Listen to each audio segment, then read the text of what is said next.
Hello, everybody. Welcome once again to another 1v1. I am your host this episode, Eddie V. Thank you guys for tuning in. We have a super special guest. He's the fourth member of the Boss Rush crew. You guys know him as a streamer champion.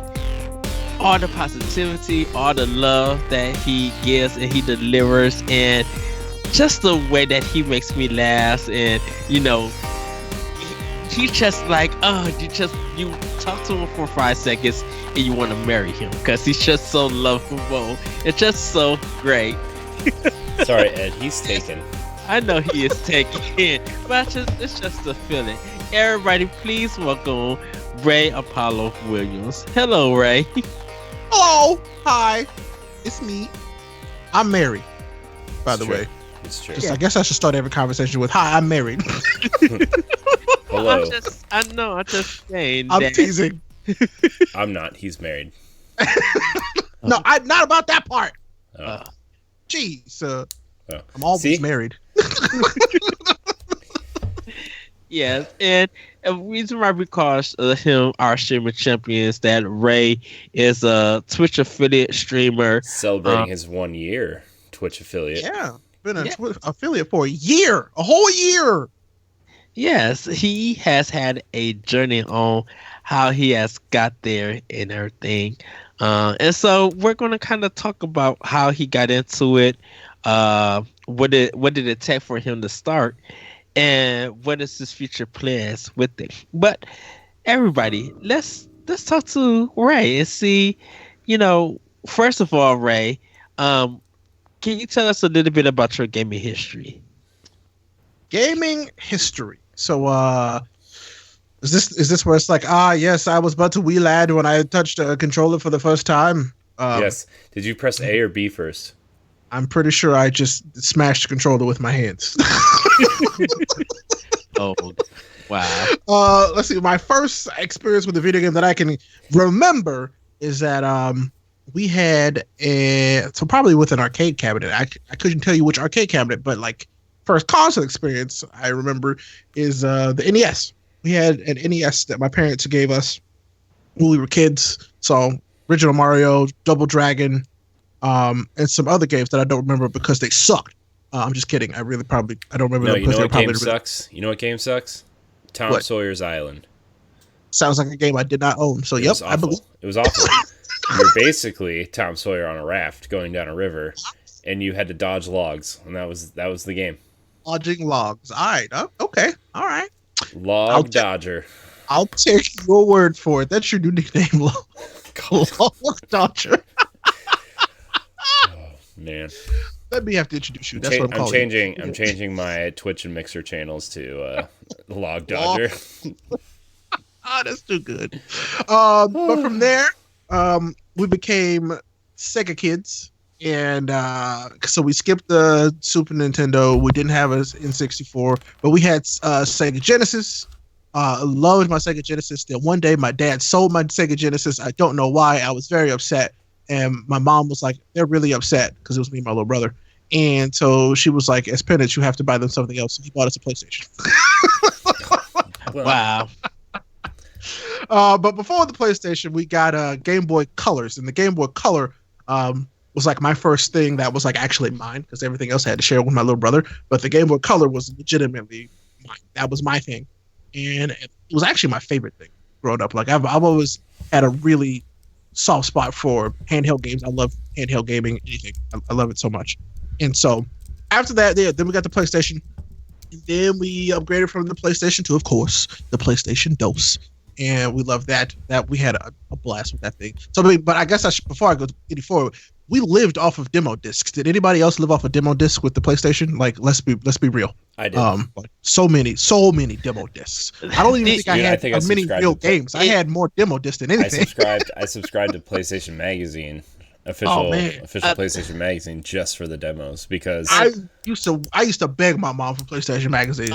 Okay, so the bad thing is that I did have some demo discs, but because at that time I ended up having my own job, I was able to buy my own games, and I didn't really do a lot of demos.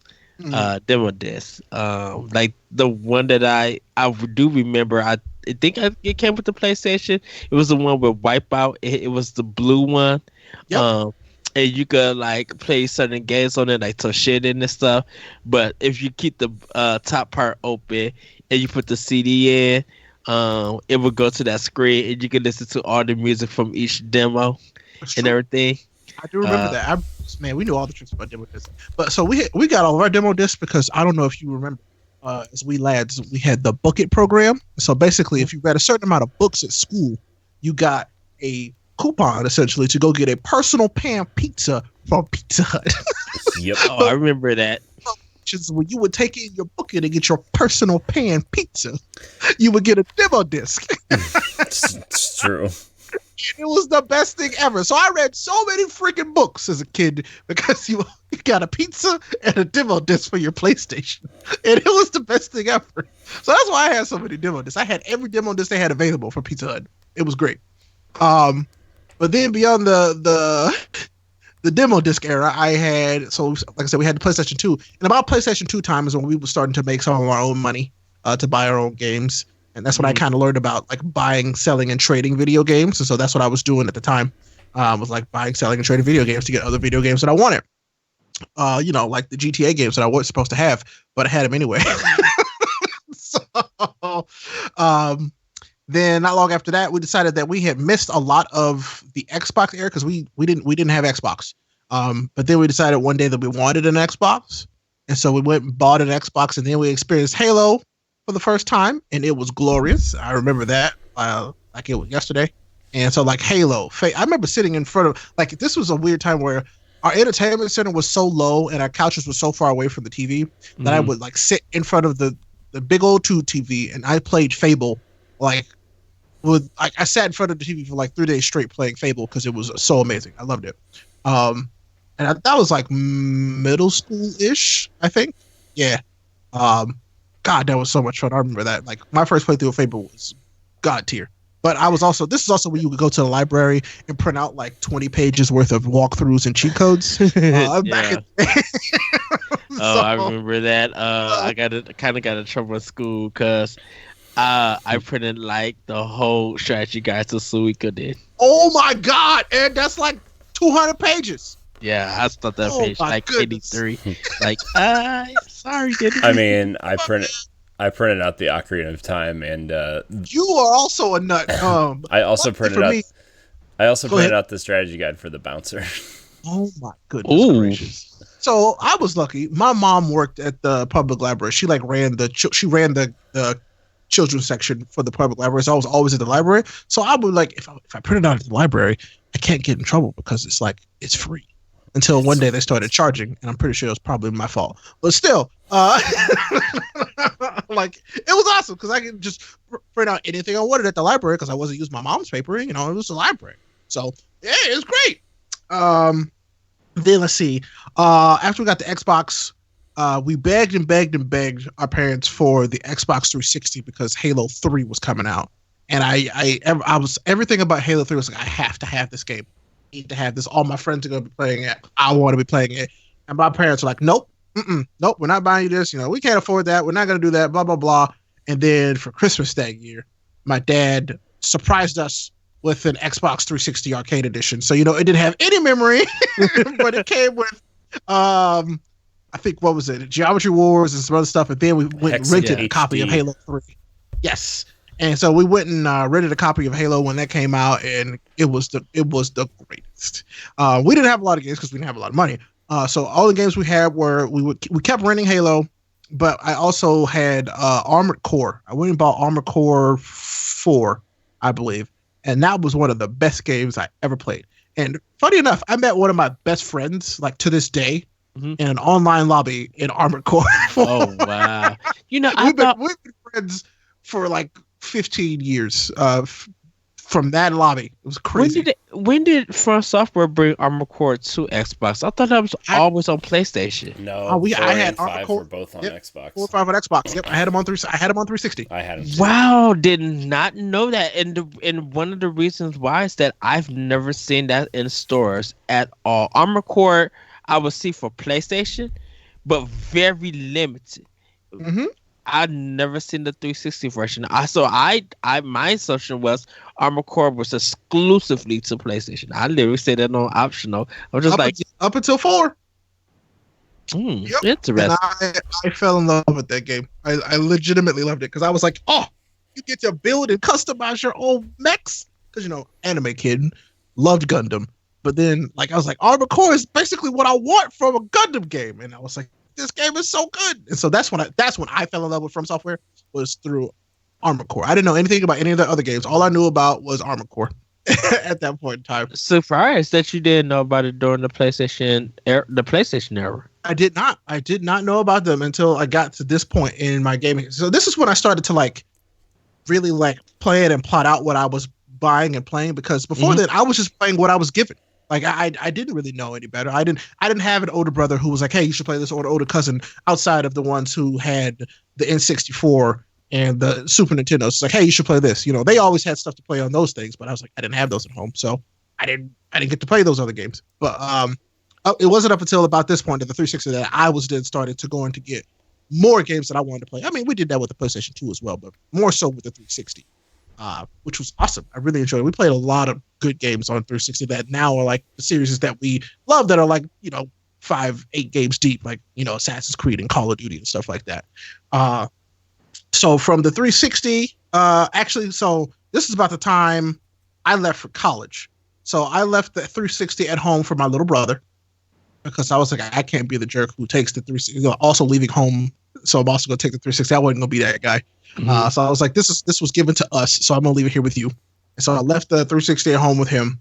And when I went off to college, I didn't play games for like 2 years. I took 2 years off of gaming. I didn't play games for 2 years because I was just in college. I was like, well, I don't have a console and I don't have money for a console, so I'm just out here. I think I had a Game Boy. No, actually, I didn't even have a Game Boy. So I was just in college. I didn't have a PSP or nothing. I was just in college. And one summer, I met my girlfriend, now wife. She was studying abroad for a summer, and I was staying at college that summer to work. And I was like, well, she's gone. What the heck am I gonna? What am I gonna entertain myself with? So I was like, you know what? I'm gonna save some money and go buy a PlayStation 3, because I've been hearing some decent stuff about this PlayStation 3. And I loved Prototype. I played the crap out of Prototype on Xbox 360, and there was always the argument of Prototype versus Infamous. And I was like, let me see what this is about. So I went and bought my PlayStation 3, and on the PlayStation 3, I bought God of War 3, Red Dead Redemption, and Infamous. And those are probably 3 of the best games I could have bought at the time, period, for me, because they were exactly what I wanted. But I didn't have a TV. So the best part is I was living in the dorms over the summer, and the dorms have a common area. And over the summer, there's nobody there. There's like maybe a few people, like the upperclassmen who are there because they're working, but also doing some summer classes. So I would just be in the dorms, like I'd take my PlayStation every morning and get up and take the PlayStation out. I go play for a few hours, then take it back, lock it up, and go to work. And then I would do the same thing every day up until I bought my own TV the next year. Wow, the hustle is strong. Yeah, it was kind of wild, but I mean, I won't bore you with the more boring, like adult stuff, like PlayStation 4 and Xbox One and stuff. But like those are that's kind of like my gaming origin story. It was a long, twisty, windy road, and there was a lot of handhelds in there. I had the Game Boy Color, I had the Game Boy Advance, I had the Game Boy Advance SP, I had the PSP, I had the DS, I had the 3DS, the Vita. I bought, when I could afford them, I was getting the handhelds, and when I was asking for my parents for them, when they could afford them, they were buying me the handhelds I wanted, because I always wanted those more than everything else. So I'm surprised that you didn't really get like GameCube, Wii U, or anything like that. So I was at college, and my mom was like, "I got a Wii," and I'm like, "What you mean you got a Wii?" And she was like, "Yeah, I got a Wii." So I mean, when I came home, there was one Christmas I came home, or was it a summer? And I was like, "Oh snap! I ain't never had a Wii." So I was like, "Let me see." There was this local game rental shop. I was like, "Let me go over there and see what Wii games they got that I want to play." And so that's what all I did that summer. Was like played all the Wii games that I missed, and had a blast. I loved it. But the only Wii games that I did not play, and everybody gets mad at me, is I did not play the Mario Galaxy games. I completely skipped them, and I still to this day have not played them. I've never played them either. One of us. One of like, How dare literally, y'all? I just missed it. I don't. It's just it's one of those blind spots, you know. I just I don't know what it was at the time. I just was like I think actually I do know what it was at the time. It was anime. I was playing all the anime games instead. I think in Mario Galaxy, I think I ran through that opening area to Bowser's castle, like or to Peach's castle, where Bowser kind of like hijacks it like 4 or 5 times, and I'm like, I can't, just can't, I can't. I don't know. Even then, I was still so I was playing a lot more shooters, but I was still JRPG and RPG kid. So like that's what I put into was those games. Um, God, you're making me think about that. I've played a lot of video It's funny that you mentioned, yeah, it's funny that you mentioned Halo and Fable because those two at that time, well, Fable still is, were the worst games that I had played up at that time. I did not like Halo. Those were my I favorite. I did not like Fable because my Fable thing bugged out on me, and I couldn't defeat the last boss, anything, and I would have to. Would have to restart a whole new save file in order to fight him if I wanted to. And I was just like, this game is slow. The frame rate is a terrible mess. And I Man, know, you was the frame rate then, huh? nerd. It was. Don't forget, I don't forget during the NES days, slowdown was a big thing. Sega Master System slowdown was a big thing. Paid attention to that when I was a kid. No, Oh, I was. my God, I I didn't care had about it until I was a man. I had to. Spoilers, deal I with still all don't of that. care as long as it runs okay. Oh wow.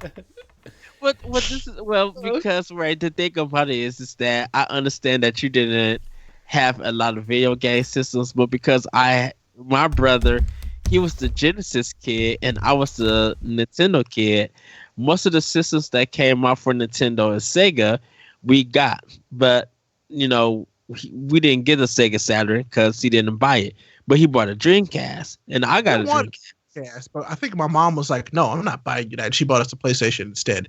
Good choice, mom. Still to this day. See, my mom, she bought me a Super Nintendo and a TurboGrafx 16. Jeez.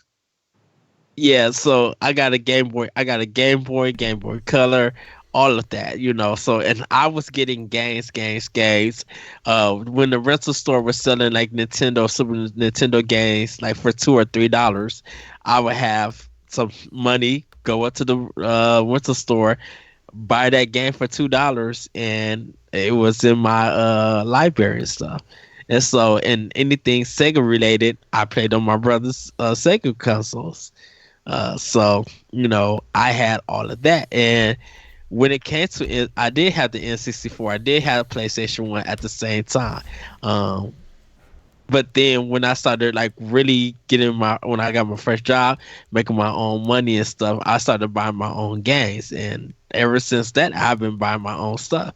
Uh, so it's good to hear that, but like I just couldn't. I hated when I bought my Xbox and I wanted to see what Halo was all about because I was against first person shooters. Did not like them. Besides, like GoldenEye and the world against you or something like that. The 007 one. Yeah. You know, playing that on GameCube, I was just like, let me see what this Halo thing is. And so everybody going crazy for Halo, loving this multiplayer. And then I start playing it and I'm like, what is this janky control? What is this?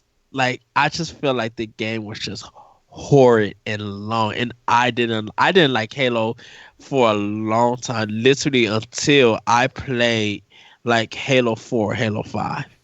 I ended up respecting Halo for what it did and playing some of the multiplayer matches. I respected that, but I was not a big fan of the series until I played like almost Halo 5 and Halo 4. It It was wasn't just like, that single joystick control of the N64 and the awesome frame rates of GoldenEye. but I see, spent so much time in GoldenEye, like not even kidding. God, so much. I was always Boris. Uh, hello, I'm Oddjob. That's what I was. No. I was that guy. You were that I guy. was that guy. Oddjob was the best. And then I would make everybody pick Oddjob, and it was hilarious. See, me and my friends, we played a lot of the 007 games on GameCube. That hat. Always the hat. You hit the must with the hat, and it's an insta kill. Just over. I remember the first time we found out about that. We were freaking out trying to figure out how to do it. It was so good. Oh man, I love it. Yeah, so yeah, and I was going to school, you know, paying my own way to school and stuff, but I was still able to like buy my own games and consoles. So yeah, but yeah, Halo Fable, I was just like, I cannot with these games, just cannot. But now I love Halo. You know, as a series, I respect it. Like I said, Halo 5 and Halo 4, very great games, phenomenal games. Yeah, I like this game. I really enjoyed it. I really think it was just the way that those games were designed, because I just feel like they were too long of a level, and it was just like it felt big, but yet empty, and it's just like, Well, it's why? because those levels were originally designed to be RTS levels. That second level was lifted straight out of that RTS. It literally was. They scaled it down, but it was literally lifted out of the Halo RTS that was supposed to be for Mac before, you know, Microsoft bought Bungie and made Halo a first-person shooter. Yeah. So Because I haven't played. I played a little bit of Halo 2 and a little bit of Halo 3, but I've never beat the first 3 games. Only beat 4 and 5. that's not true. We played 3 for squad goals a long time ago. But we never beat 3. Yeah, we did. No, we beat 4. We beat 3, 4, and 5. I'm in the process of transferring them all over to our YouTube channel right now. I don't remember us being 3. Remember, I remember pushed you being off the 4 or ledge? 5. Right, but that was in 4. It was in all of them. But anyways, we can The talk about focus Halo on another right. time. Yeah. So, was a good time. okay. So yeah, so that's cool. You mentioned anime. How did you fall into that style of entertainment? That's my mom's fault, straight up. Like I said, she worked, and it all goes in full circle. So she worked at the library, and she was over like the teen, young adult, kids section. So I was a teenager at the time, and she goes, "Oh, well, since I get new books in all the time, you're gonna basically test read all these books for me. You're gonna read all the books like first, and then I'm gonna put them out there." And I'm like, "Okay, cool." So one day she brings me home Ranma Half.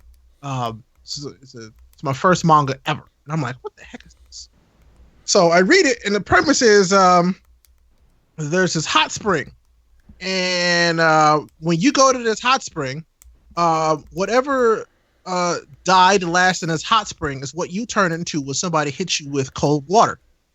So it's about this guy who goes to this hot spring, and the last person to go to the hot spring was a woman that died before him. And so whenever he gets hit with cold water, he turns into a woman. But the best part about this for me at the time I was a teenager is that this manga had boobs in it. And I was like, wait, what? This has boobs in it? I love this. This is great. This is fantastic. And so I read the whole thing cover to cover, like a few hours. And my mom goes, "Oh, what you think?" And I go, "I love this. Is there more?" And she's like, "All right, I'll order the rest." Didn't ask anything about it. I thought the story was also hilarious. Like, because his dad is like a panda, because a panda had died in it before him. And it's a whole thing. It's great. Ranma Half. It's hilarious. It's a hilarious story. But that was where it started. And then I remember asking her one day, I was like, are there other stories like this? Because then at this point I'm thinking, do all of these have boobs in them? And so she gets her a whole bunch of other stuff. And then eventually I discovered Naruto on my own, through AMVs, Naruto AMVs. And I'm like, what is this? What is this? They're beautiful. And it's set to like the weird emo music that I was into at the time, like Evanescence. And I was like, I love this stuff. This is great. And I was like, "Could you find this? Do they have a paper version of this?" And so she found it. So I started reading Naruto, and it was just a long, deep, dark hole from there. And about the same time, we finally got Toonami over here, and so we were getting stuff. We were getting Zords and Hamtaro and Dragon Ball and Dragon Ball Z. Like and it was just all perfect timing because it was about the 2000s, early 2000s when this happened, and it's been a slippery slope from there. I'm surprised. I don't know if you had cable or anything, but we have public access, a public access channel, and that's for all the local community to come and deliver TV programs. And so there was a group of people who were doing anime every Tuesday night. So I was able to watch Rama half before it even hit America. Before anybody else knew about it. I was able to see I didn't see none of the Studio Ghibli stuff, but they were showing Gundam. They were showing Dragon Ball, Akira. That's how I seen Akira. I seen it on public access before anyone else got to show it. Wow. Yeah, Tenchi Muyo and like all of this, like Remember Tenchi Muyo? Love that too. yeah, a lot of Cowboy Bebop I saw on public access before it really became popular around here. And so watching that, I was just like, what are all of this? What is this? Like, I love this anime. Ninja, not Ninja Spirit. Ninja Scroll. Ninja Scroll. Ninja Wow. Scroll. They showed the whole movie on public access before Yay. anybody. So, because it was stuff that was dubbed. So whoever was able to get like all this anime in Japanese with subtitles, or get this anime that somehow was able to get dubbed, they showed it there before any cable channel showed it, and I was just like, wow. So yeah, that's cool. It's really funny because I was just like, okay, so you know about anime, but I'm like, did you ever go back to the classics like Akira? So I'll be very honest. Akira was one that I've started and not finished like 12 dozen times. Like it's always been in a weird situation. So I'm like, yeah, I should finish Akira, and then I don't. So I've seen the whole movie in like different spurts, but I've never sat down and watched that whole movie start to finish. Like I'm telling you, I've seen the whole movie just like in pieces. And one day I'll sit down and watch all of it because I'm like, everybody's like, yeah, you've seen it. I'm like, yeah, I've seen that movie. Just I need to sit down and watch the whole thing. That's it. What about Ghost in the Shell? I've seen all of Ghost in the Shell, all of it, because I love it. It's one of my favorites. The 2 movies and the anime series. Yep. Okay. I haven't seen this new one, this new Ghost in the Shell, the live action one. I haven't seen that, but I've seen everything else. Did they got a new one?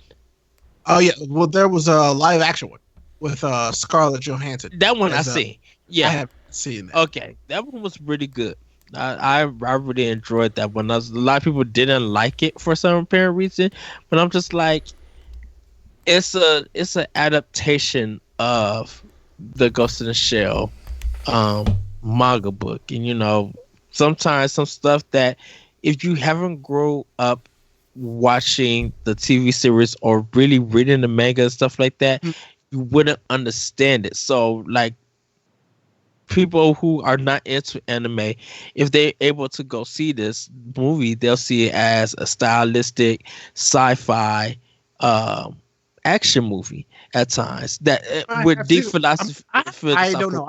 I saw a lot of people who were like, this movie is not, it's, you know, true to the manga or the anime, blah blah. So I'm like, I might give it a shot just to see.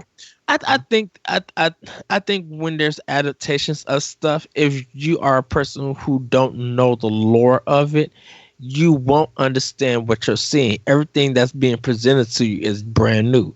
But if you've been deep into what the movie or show is about, you'll be like, okay, I know this, so I'm gonna go in and I'm gonna hold this into this show, this movie at this expectation level of my knowledge and stuff, you know.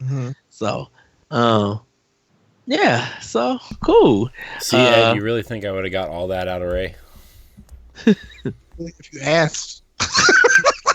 I wouldn't Well, have because known what to ask. it's weird because it's just like I would have been like, did I would have been like, Ray, anime. What's up Yes. with it? like did you was there a time that you were able to look at books called like In America and Shonen Jump and Shoujo Beat and stuff like that? I was in all that, and I remember buying.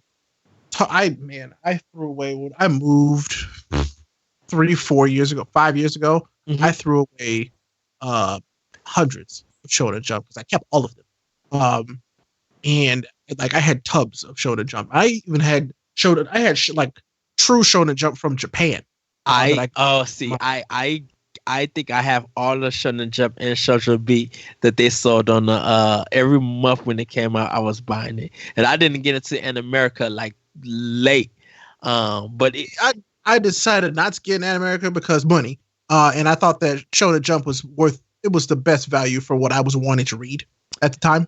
Because I love shonen anime. I love shonen manga. That's my favorite. And so Shonen Jump was just that was my jam. And I remember because I was learning Japanese. I studied Japanese for years. When our sensei brought us actual Shonen Jump from Japan, and I'm talking like Shonen Jump were thick. I was like, why don't they give us Shonen Jump that thick no more? Like they were huge. I was like, Yeah. this is amazing. But I think I might still have those somewhere. I don't know where they are, but I know I got them around. But so many. and yeah, In America to me was because once I got my DVD player and Transformers was my first kind of DVD, I started being like, okay, I could buy TV series, I could buy all this anime, buying Final Spirit, buying the song with the battle cry, Samurai Champloo, and buying like all of this stuff and everything. I was just like, I was so happy to get it, but I needed a guide though, because like I said, the anime with public access kind of led me to that, kind of led me to anime, and so I had to get In America and just was seeing all of these TV shows that I never knew about and just learning about bands and stuff. That's how I got into like LCN, NCL Arc, I think that is. They're the ones that did the theme song to Full Metal Alchemist when it first came out. Man, so. see, I'm trying to like I got into anime music through like people like random people in Japanese class in high school. A bunch of other nerds. They were like, "You don't know about this," and I'm like, "No, I don't know about this. Teach me." That's how I found but it. that's how I actually got into Utada, even before Kingdom Hearts, Mhm. because I'm like, I remember this video, but I didn't know who she was, and I then will just say like, I got into Kingdom Hearts wow, because of Utada Hikaru. I didn't care about Kingdom Hearts until I saw that she was doing the main song for it, and I heard it. I was like, I gotta play this game. Like that is what actually got me to play the game was Utada Hikaru, and I love Kingdom Hearts 1 and 2. And that's it, 1 and 2. yeah, because of Kingdom, yeah. Because of Kingdom Hearts, I got into Utada, and I still love her music. And I'm just like, wow! And like, she even did a song with Timberland. Like, that is crazy and everything. So, yeah, I got into Utada. I got into Rain, which I'm pretty sure is Korean, but like Boa and some other folks like Cheat and Boys School and TM Revolution, because TM Revolution did a lot of the like bangers for like Gundam. Yeah. And I love Gundam, so I was like, yeah, I love these songs.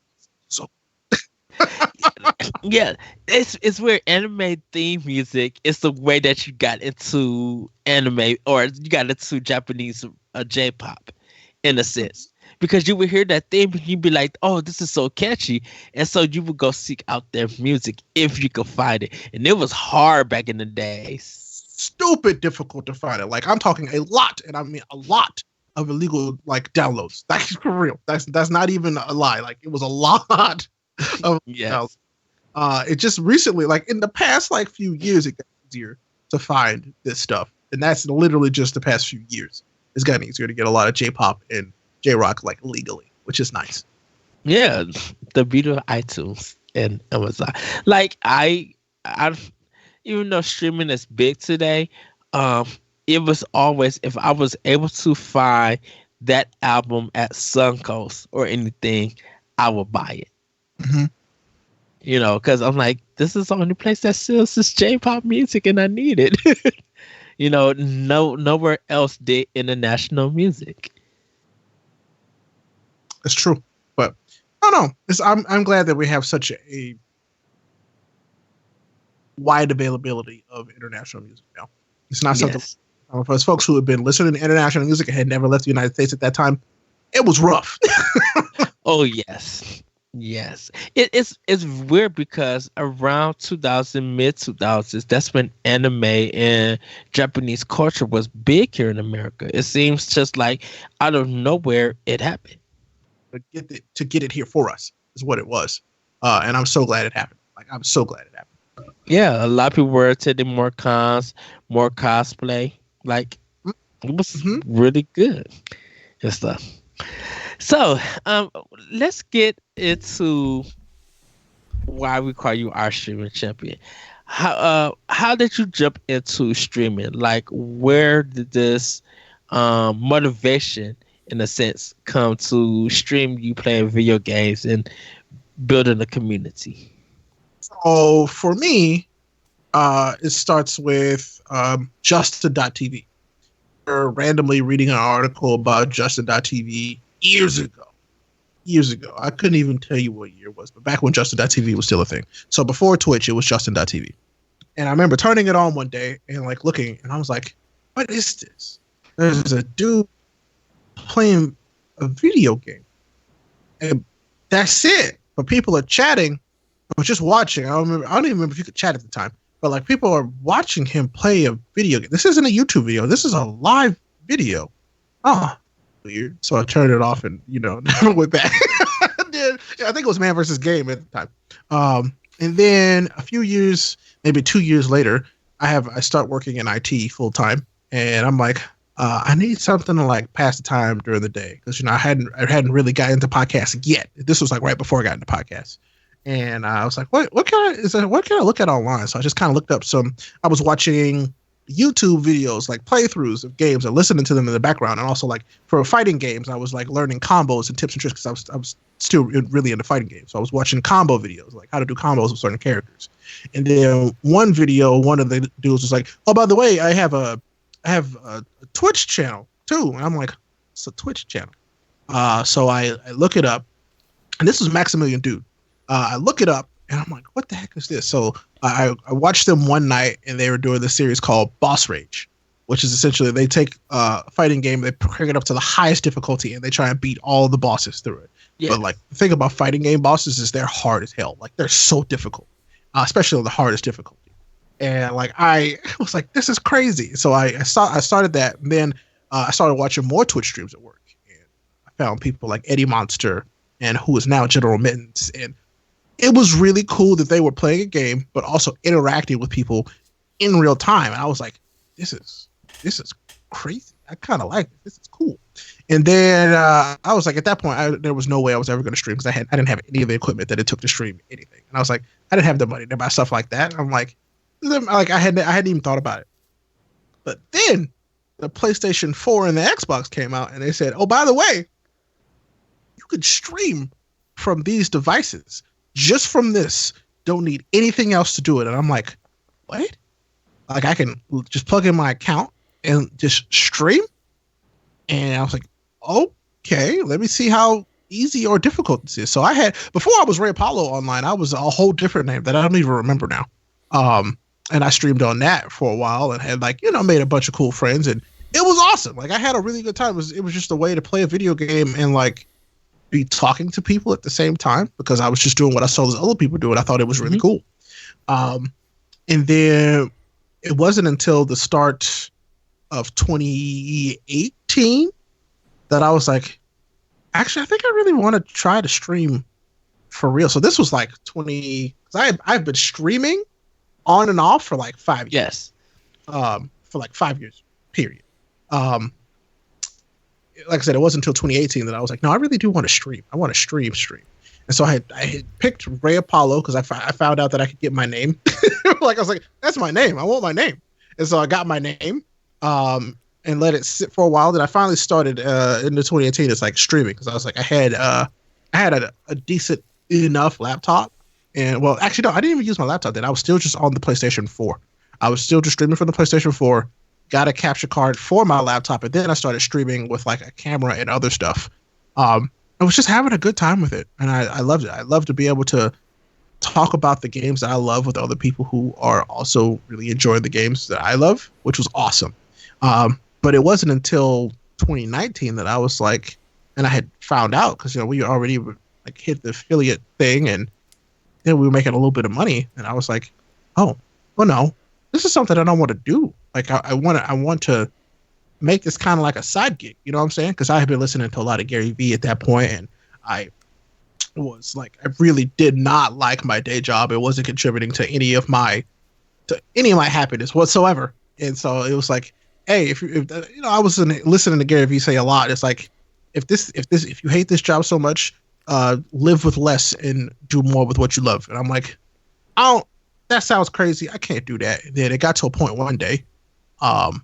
Well, this was, and I'm not going to tell this story again because it's a super sad story, and I'm not going to get to it. But essentially, we had a cancer scare in 2018, and I was like, look, I want to live my life because there's a chance that I might not have one, so I will live. And so in 2019, we made that decision, and I went full time into content creation because I was like, you know what, I'm gonna quit this job that's literally sucking the life out of me.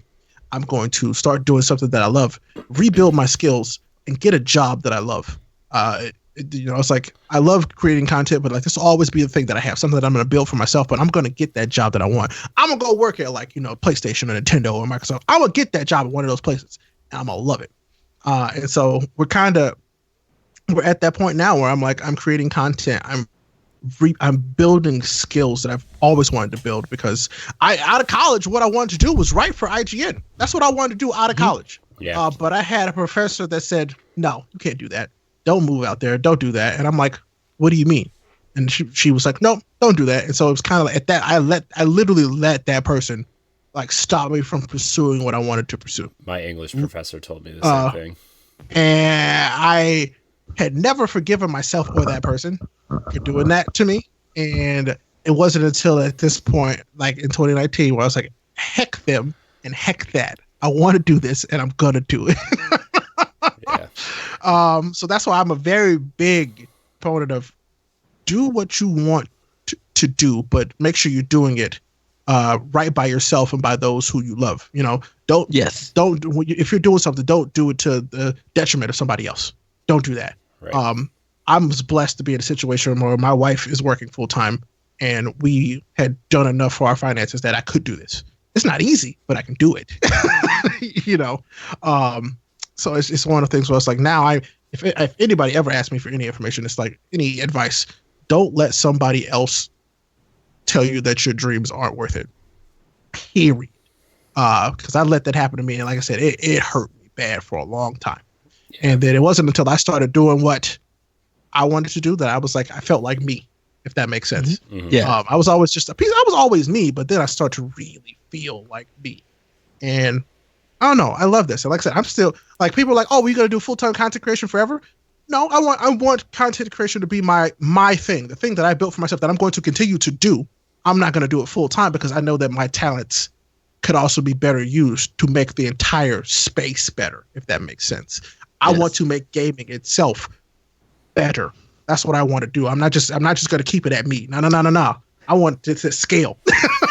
Well, I want to make the whole thing better. Well, I think that like at some point, I think last year or this year, there's been a shift that people want to make gaming better, want to make it a safe space and acceptable. And so that's why a lot of people are just like saying, are not trying to be trolls or, not trying to put out negative content or give a negative attitude because they know that gaming is more. And if it's a place that's safe and more welcoming, more people will see gaming in a better light. Hmm. and everything. And so everybody is doing their best. Of course, like our thing for Boss Rush is, yes, we want to play games, but we want to be better. We want to be better at treating people and be acceptable and welcoming. Yeah, I mean, We. what? Oh, go ahead. Sorry, just to play off of that, Ed. Sorry, I didn't mean to interrupt, No, but go ahead. like, you know, Ray, I've been following you since you were on Neek, right? Hmm. You and Josh Finney and Hmm. Kiku, like I've been following you guys. I've been following you and specifically since then, and like when you started Twitch streaming and like everything that you're saying, like, you know, last year I wanted to make it a goal to do what you're doing in a Hmm. different but similar way, right? With the podcasting and start live streaming and do more stuff like we're doing now, right? And that's why, like, we had you as a guest on one of our shows early on, and we all of us were like, if we're gonna do this, why don't we get somebody who like you, like who has like as a fourth chair and personality driven and wants to accomplish the same things that we do. And it was a unanimous, like, I threw it out there. I was like, what if we just ask Ray to be on the show with us? And it was a unanimous decision. It was like, oh, definitely, of course. And it's like, last year towards the end of the year was a little bit rough for me personally, on the content creation side. But then, like, what we're building, with this show and Standard Def and Pow Block and Boss Rush, like, you had a really big influence on me because, like, of what you just said. Like, I want to make this space better, right? And you can't really let the things that affect you negatively affect what you want to do Hmm. creatively. And I really took that to heart last year at the end of the year. And I think letting go of the old stuff and really just 100% focused on doing this and having better content and being more, creative has just done a lot for me personally. And, like, I'm not just like trying to brown nose you or anything, but like a lot of it was because of you, like you having a positive impact on, I think, all of us, I don't, in your I mean, community. mission accomplished then, because that's what I want. I mean, to create is human. That is it. Yeah. Yeah. I want people to create the content that they enjoy, that they think, and that other people will enjoy. That is what I want. Like, I want that so bad. Yeah.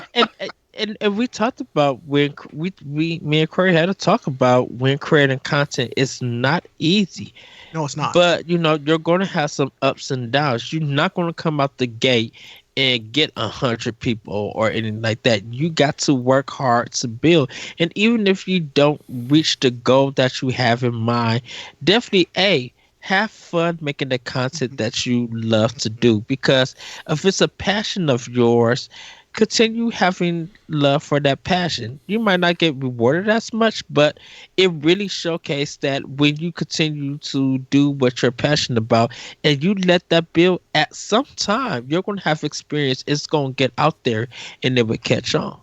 And you kind of nailed it. It's like, yeah, we are living at a time where there are more people creating than I think ever. Mm-hmm. I think so many people who can create because the tools to create are so widely accessible. Yeah. And I love that. That's fantastic. But you also have to know that now, if you think that you're gonna make it big by creating your content, that's not guaranteed at all. It's not. It's you knowing that you're enjoying the content that you're creating, and that you're having fun, and that what you're creating is important to you, is really what people should be focusing on. Like, focus on content that you enjoy, and then maybe the people will come later on. Maybe they won't. That's just kind of where we are. You have to be wanting to do it for the sake of doing it, and doing it well if that's what you're also wanting to do. That's what the difference is. Because if you go into it thinking, yeah, I'm doing this because I see so many other people have so many numbers, like, nope, not. And trust me, having numbers is more pressuring than not having numbers. Absolutely. Because they keep those numbers and you want to do better. And it is this.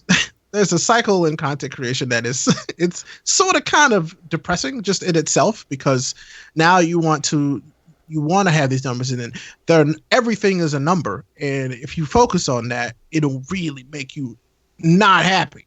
So it's I feel like people have to understand that just because you see other people doing this or having this success, it's not your success. So don't compare yourself to other people, because you're really gonna have a bad time at the end of the day. Because that's everybody's at a different place, and the internet is such a weird, uncontrollable thing. Like, you never know when somebody's gonna make it and for what reason. It's literally just the internet. If the internet decides that this person's popular, that's literally the way it is, and there's no explanation. There's no rhyme or reason. But that's just the way it is. So I don't know. Like, you just have to go into it expecting to be like, all right, I might make a few friends. I might make somebody smile. Like, you go into it like trying to have a good time, and you're gonna have a good time. Go into it trying to make money and for the numbers, you're gonna have a bad time, if you ask me. Mm-hmm. So Yes. Yeah. So Definitely use this platform. Yeah.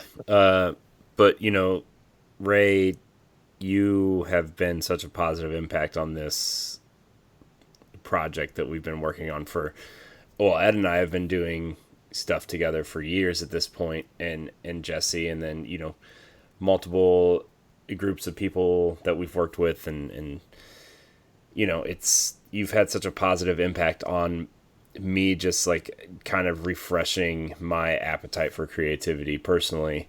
And I think, all of us, whether we're in the big group chat or just me and Ed or just me and Jesse or just me and you talking separately, like, that appetite to create has never been, I haven't had this appetite since I first started, right? And it's been really fun. A little bit tiring because I've been up till like midnight, 1 o'clock in the morning, and getting up to go work. But it's work, man. Yeah, it's work. It's what you put into it, and you're putting into work. And I'm really happy to hear you say that. Like, that brings me joy to hear you say that. And it's like I said, I want people to make the stuff that makes them happy. And mm-hmm. like I only want to tell people the stuff that I know, and I'm like, I've been making the stuff that makes me happy, and it makes me happy. I am far and away happier than I've ever been doing any other job, period. And I'm not making a ton of money. I am not. I'll be the first to tell you that. I'm not making a ton of money doing this, but god dang, am I having such a good time, and I'm learning so much, and I'm meeting incredible people along the way, and I don't know how long it's going to work like this, but it will until it's not. Right. Well, I'm glad that you mentioned the word learning. I think when you learn something and you get used to it, that's more to me than money. Mm-hmm. Because like I said, getting the experience. Hey, I've never been a podcast host, but I had to be one because I'm hosting my own show, getting my own notes. And the more as I like buy equipment, the more that my sound changes and stuff and topics, even though I'm making, this might seem that I'm making about a little bit about me, I had to learn it because I'm like, how do you host a show when you're the person that's responsible for everything? Mm-hmm. And then to put it out there in the world to be like, I'm a host, and it took me years to like be a host for something and everything. I'm still bad at it. That's why I told Ed, I'm like, Ed, hey, if we do this, you're hosting, because because like I think since I started creating, and then Ed and Jesse and now you, like I know where people, like, I feel like my strength as a creator starts with, I know my team, and I know like who has what strength, right? And like, my strength is not hosting. My strength is playing off of people and contributing the conversation. I've always said, like, I feel like I'm a better Robin than Batman, right? And I'm comfortable in that role, but I also feel comfortable making graphics and editing video and, making sure everybody's audio is coming through. Like, I feel better in that producer type role right. instead of, hosting. Now I host Pal Block, and whatever, I'm selfish and that's quote my show that I do here, but I still think Ed would be better hosting that show, right? Like I truly feel that way. I think Ed is just the host, right? And I appreciate that Ed hosts so much on this network of shows, right? And I feel like being comfortable and like if you're working with a team too is like I feel like being comfortable knowing what your strengths and weaknesses are. Like Ray, your strength is personality, right? And I think that's why you're successful on Twitch is like you have the personality that people enjoy watching, right? It could be about the games too, but like people come to you because you are a personality that people enjoy watching, and then people will see the games that you're playing. Oh, maybe I'll play that game because he's cool. You know what I mean? Like, I like. So one of the highest compliments somebody paid me the other day, and even in jest was, Ray, you can make any game look fun, and I was like, I thank you because that's not easy. First of all, and that means that I can play all the games that I want to play and know that I'm gonna have a good time, and hopefully other people will too. Like for instance, I played Bejeweled 3 one day randomly, and we had the most fun ever. I saw you tweeting that out. Like I was like, why is Ray playing Bejeweled? And I'm like, you know what? It started out as a joke, and then I was like, you know what? Heck it, I'm gonna do it for real. And we had a blast. It was, it was so random, but it was worth it. Man, good times. I mean, that's exactly. It's just I'm trying to have a good time. Yes. And because I'm having a good time, I'm hoping that you're having a good time, and that's why that's what it is. That's what it is for me. Mm-hmm. I want to have a good time. I'm always trying to have fun, because why would I be sad and mad and upset when I'm trying to play a game on the internet? I'm playing games on the internet. Right. Yeah, I think one thing that really stuck out to me when Antonio Guillen was our guest on Boss Rush podcast this weekend, and he told me that it was probably the best thing I think I've ever heard from anybody. He just said that you guys always sound like you're having a good time, and your conversations always sound so natural and so fitting. And I think it's because we are all friends, and I think we just have the conversations the way that friends have conversations. And like, I think that's why, our podcasts are so, what Good. I think. Say it.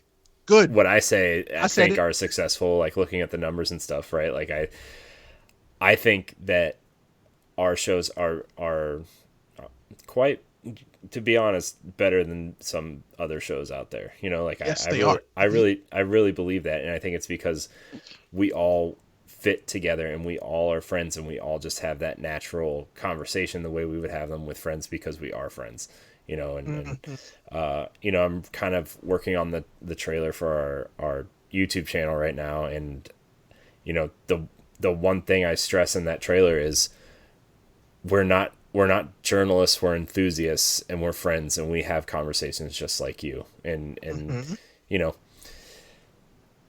I think that that's probably the best thing I think I've heard since I started creating content was like, we all are good at this, or somebody thinks we're good at this, and it's creating is fun, and I think even if you want to try to create something, you should you have to start somewhere, right? And everybody is capable of being creative. I don't want to hear that. Oh, I'm not. Everybody is.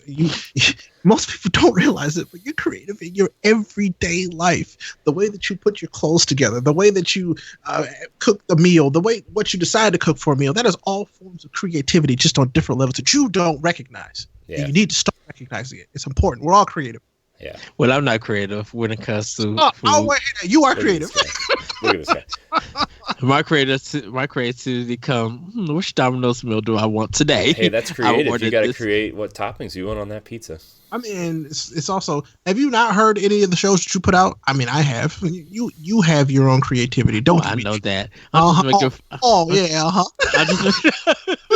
I'm just making fun of the food thing to be like my creativity is putting the microwave dinner and hitting the button one and then I mean, I'm not saying that other people are more creative than you when it comes to food, but still, I'm still trying to advance ramen. You got this. You can do it. Mm-hmm. 'Cause I do not know how to cook. I'm just like, someone show me how to cook. Let me help you, BB. I will take care of you. Wow. And knowing me, I'll be like, oh, that was so good. I'll train you guys out to something. Oh man. Spend $50 in groceries. I'm gonna spend $75 at Red Lobster or something. I mean, you know, I ain't mad at that at all. Those cheesy biscuits, man. Look, we'll get Cheddar Bay biscuits. We'll get some Chick-fil-A and get some real chicken sandwiches. Hey, I like Chick-fil-A. I will. I would like to go to Popeyes, please, but I digress. It's fine. Go to Popeyes. Okay, good. Okay, good. You can have the chicken. I need a large box of fries. That's right. You only like the fries. You never had Checkers, haven't you? I had rallies. I'm from St. Louis, so we had rallies. Rallies. Rallies. So I don't know if they. I will say they do have the best fries. Their fries are the best. I wonder, is Rallies and Checkers the same fries? Yes. Yeah. Yes. I think it's the same restaurant, depending on. It's the exact same restaurant. It just depends on where you're at. Just like Crystal and White Castle are the same restaurant, except different names. Hardee's and Carl's Jr. Exactly. Yeah. Mm-hmm. Ooh, I would fight fools if they said Checkers and Rallies fries are not the bomb. I would dragon punch somebody.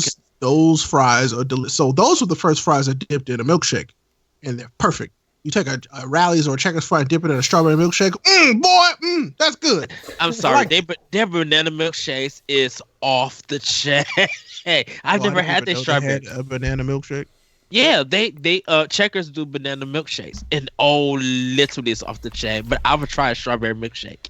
I would try that. Sorry, Corey, we don't mean to interrupt your dieting. Man, you can eat anything you want in moderation. I don't care what nobody says. I'm just getting hungry. That's all. Oh, my bad. I apologize. No, I'm not. Sorry, not sorry. I like food too. I'm real full. I went and had fajitas tonight, and it was so good. Fajitas. I'm making every Wednesday at work. We have somebody brings in a crock pot full of food, and I'm making sriracha barbecue chicken. Ooh, can I come to work with you? What a nice place to work. Right. Can I work with you for a day? When I come visit? Sure. All right. You said sure. You heard it here first. Yeah. I'll save you some, man. I'll mail it to you. God. Oh, wait, huh? I don't know. That's not how that works. No. So, before we go, Ray, like I do enjoy your streams when I hop on, and I try to get a conversation out of you. I don't try to get a rise out of you. I try to get a conversation. No, out of you. Everybody tries to get a rise out of me. It's a joke to everybody. But I love the way that when you kind of recognize me and I put a question out there, and it is like the question could be weird and stuff, but I do love your answers and stuff and how everybody reacts sometimes to those answers. What does the future streaming looks to you, like you personally? Like, how do you want to advance it? Is there more things that you want to do, because you do also do an anime podcast also? Yep.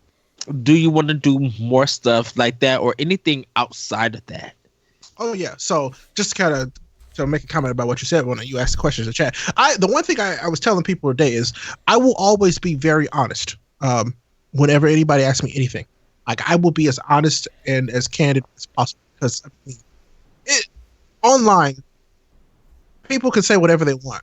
Like, literally, you can say whatever you want, but I am always going to pride myself on being the most honest person, period, when it comes to people asking me questions online. If I don't want to answer it, I'll tell you flat out, I don't want to answer that. But when you ask me a question and I want to answer it, I'm going to answer it as honestly and to the best of my ability as possible. That's just me. That's who I am. That's what I'm going to do. I feel like it just adds another element, another value to my stream. I'm all about having a good time, letting people know that life isn't always sunshines and rainbows. Life is hard, um, but you can also have fun and allow yourself when you allow yourself to have fun. Like I want people to be true to themselves. That's what I want. I just want everybody to live their truth and also be creative at the end of the day. But when it comes to the stream, I know that the streaming space is very, very, very like podcasts now, and well, not even like podcasts, because podcasts I still think are far more oversaturated. But streaming, there are hundreds of thousands, probably maybe almost millions of streams. And if you're just sitting there playing video games nowadays, it's not enough. You got to diversify. Is what I've been telling folks. And so, yeah, I have some plans for some other not video game streams. I mean, I'll give you guys just one, insider peek. The next big thing I'm doing after I rearrange my office is I'm going to start doing. There's some folks who will remember coffee time for my stream, which was it only ended at the end of November because I've been replanning and redoing it. I'm making coffee time like a segment. Coffee time is going to be a thing where we get a coffee bean, we learn about the coffee bean, the style of preparing that coffee bean that works the best, and we're going to brew it and do it all on stream live and talk about it, and we're going to learn and teach each other about coffee. Another show that I do with a friend of mine here is Batch One Was Better, which is a beer stream where every other Friday, him and we pick a style of beer that we want to get, and we get that style of beer and we try multiples of it, and we teach people about it as when they come and watch us drink these beers. We're sampling these beers to learn about how they taste, to see how they have changed over the years. Like, it's a wonderful show. I'm learning a lot from him, but I've also taken beer courses, so I know about beer. So it's just a way for us to teach people about that. And then I have two other secrets that I'm not willing to share just yet that are coming to the stream pretty soon. That also aren't video game based, but they are centered around other things that I love. So I would like to continue streaming in the future. Any job I'll have to expect that I am so shy. This is something I'm letting this go by the wayside. Like, this is going to continue to be this regardless. As side Gary Vee, I should have, I want this to be my main gig, but I want it to be my main side gig, if that makes sense. Because, like I said, I do work in the space because I think there are other things that I can do in the video game industry that can not only expand my reach but helps this space better for other people to come after. So yeah, I plan to have a job in the video game industry. That's a plan. I also plan to at some point hit partner on Twitch. That's absolutely going to happen. That is a goal. I don't know when it's going to happen, but that is a goal of mine, is to be a Twitch partner. I want that real bad. And I'm going to get that. You're close. Yes. I mean, if you keep doing what you're doing, right, and I don't see why you couldn't be. I personally, and I'm not just saying that because we do podcasts together, but I think you're one of the best streamers that I watch. I don't hover over Twitch every day, right? Looking at other people's streams a lot, but I think you're one of the best streamers that people don't know about. And, that's also part of the goal, is to hey, I asked you to be with us because we do have a lot of downloads on our podcast, and if we can help you achieve your goal, that's I don't see why you couldn't be. I think you're one of the best streamers out there, and I think some people should start noticing. It's only a matter of time. That's what I think. It takes time. And like I said, that's why I don't know how long it's going to take. I mean, it'll happen. But most people like to rush this process because they see other people who are part already. And I'm like, that's not how this works. No. Take your time. Take your time. There are people who want to hit partner in a year. I'm like, whoa there. Relax. You just barely hit affiliate. So I'm like, if that's one piece of advice that somebody gets from this, if they made it this far, congratulations. Take your time with content creation. You're not going to have tens of thousands of people overnight. You're barely going to have 5 people overnight, So take your time. There's been times where I streamed, I didn't have anybody, but I still, but years. I streamed to barely anybody. Yeah. For years. Yeah. And there'd be times where I had 20, 25 people in a session, and then there'd be times that I'd have one person stop by and say hello, and then they'd leave. Exactly. And So that's why I make it a point to play stuff that I enjoy, not just stuff that I'm thinking is going to get people to come and watch my stuff.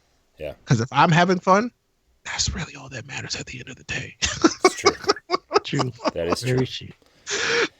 So yeah, that's streaming for me. It's going to be a thing that I love to do for a long time. And I mean, I'll be very honest. I don't know if I'll be streaming forever. But I'm going to be streaming for the foreseeable future. So. Yeah. Well, All right. we believe in you. Who knows? I might have a TV show one day. Who knows? I don't know. Oh, man. Well, Well, Ray, thank you for coming on 1v1, everybody. This is Ray Williams, Ray Apollo Williams, I should say, our streaming champion, part of the Boss Rush crew. You'll see much and hear more from him. But before we go, Ray, go ahead and plug. Oh, so me, I'm Ray Apollo. I somehow figured it out early on to get Ray Apollo everywhere, and I'm currently Ray Apollo everywhere. So if you look up Ray Apollo, no space, RayAPOLLO anywhere, you'll find me. Thankfully, I mean, you also might find Doink the Clown. It's a weird thing that we're having an SEO battle for, but I don't care. I'm gonna win. He's Ray Space Apollo. I'm Ray Apollo mushed together. So, and it's not Ray Pollo. I'm not a chicken. Okay.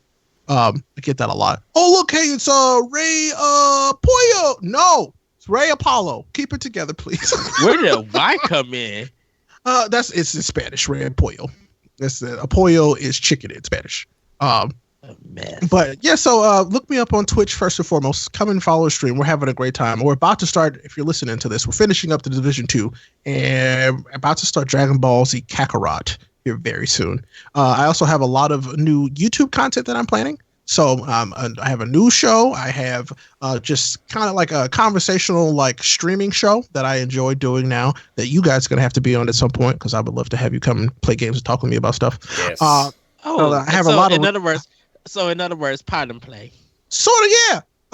Because that's what I do all day. I stream all day, and I'm like, why can't I stream and talk about stuff at the same time? Duh. Like I'm ready. Give me an invite, and I will be on because, Absolutely. like, Absolutely. we talked about the Division 2. I'm just like, wait till you get to the end of this game. You're gonna need help. Yeah, absolutely. I felt that today. Let's see. I do a lot of reaction videos as well. So reactions to like big Your reaction conferences. stuff is literally funny. I react to like trailers and to big like event stuff. It's about fun. Then I have a bunch of fun clips that I pull from the streamer that are like heavily edited to just like be utter nonsense, but they're a great time. I also do unboxing videos, which is really cool. So people send stuff to my PO box or stuff that I get from Amazon, or my wife will buy something random and I'll unbox it, and it's a good time. So, and those, so Twitch, YouTube, Twitter is another great spot where I think most of my social media energy is condensed into Twitter. So if you want to know anything about me as a content creator, follow me on Twitter. That's at Ray Apollo, and you'll get it. So prepare for many dank memes and occasional inspirational questions. So, or messages that his internet is broken. That's because that happens often. My internet. Still, as a Midwesterner, I'm still having internet problems. Really? Yeah. Wow. As recently as today. So, good times. Well,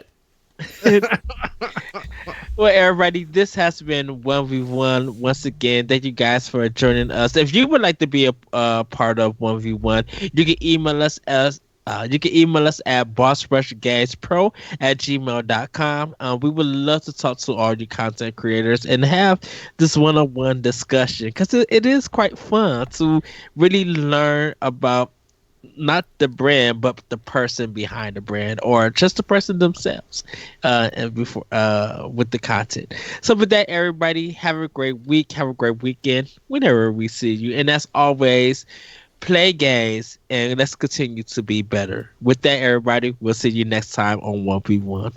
Bye, everybody. Once again, thank you, Ray, for coming on the show. You're welcome.